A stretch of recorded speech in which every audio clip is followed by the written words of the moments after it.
দীর্ঘ ২৪ বছরের শাসন, সেই ইস্পাত কঠিন শাসনের যে এমন শেষ হতে পারে তা কেউ কি ভেবেছিল কখনো?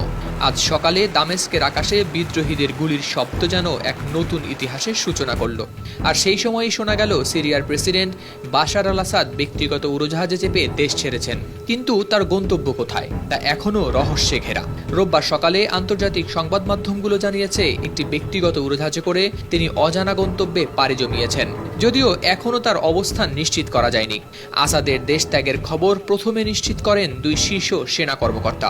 তারা জানিয়েছেন প্রেসিডেন্ট আসাদ ব্যক্তিগত বিমানে করে দামেস্ক ছেড়েছেন। Double million offer Walton fridge কিনে পেতে পারেন ২০ লক্ষ টাকা, রয়েছে কোটি কোটি টাকার নিশ্চিত উপহার। তবে তার গন্তব্য এখনও সকলের কাছেই অজানা। বিদ্রোহী গোষ্ঠীগুলো দাবি করেছে তারা কোনো বাধার মুখে পড়েনি। দামেস্কের গুরুত্বপূর্ণ কারাগার সেদনায়া দখলে নিয়ে হাজারো বন্দীকে মুক্তি দিয়েছে তারা। দীর্ঘদিন ধরে কারাগারটি ছিল অত্যাচার আর অবিচারের প্রতীক। এক বিদ্রোহী নেতা বলেছেন এই মুক্তি সিরিয়ার জনগণের বিজয়ের বার্তা বহন করছে। এর আগে বিদ্রোহীরা হোমস শহর দখল করে নেয় মাত্র একদিনের লড়াইয়ে। হোমস ছিল আসাদ সরকারের সামরিক যোগাযোগের অন্যতম প্রধান কেন্দ্র। এই দখলই আসাদের পতনের পথে শেষ পেরেক গেঁথে দেয়। কারণ এখান থেকেই দামেস্ক এবং রুশ মিত্রদের ঘাঁটির সঙ্গে যোগাযোগ রক্ষা করত আসাদের বাহিনী। দামেস্ক শহরের রাস্তায় নেমে আসে হাজার হাজার মানুষ।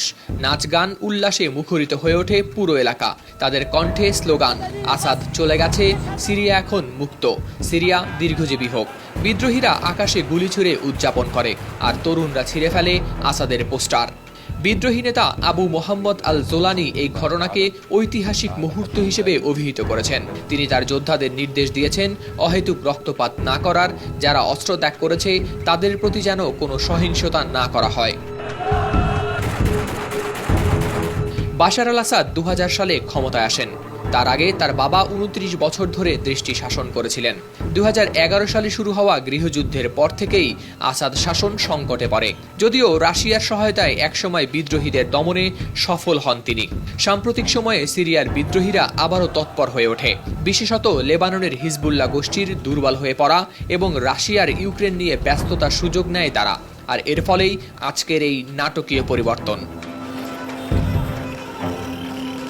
হাওলাদার শামীম, RTV।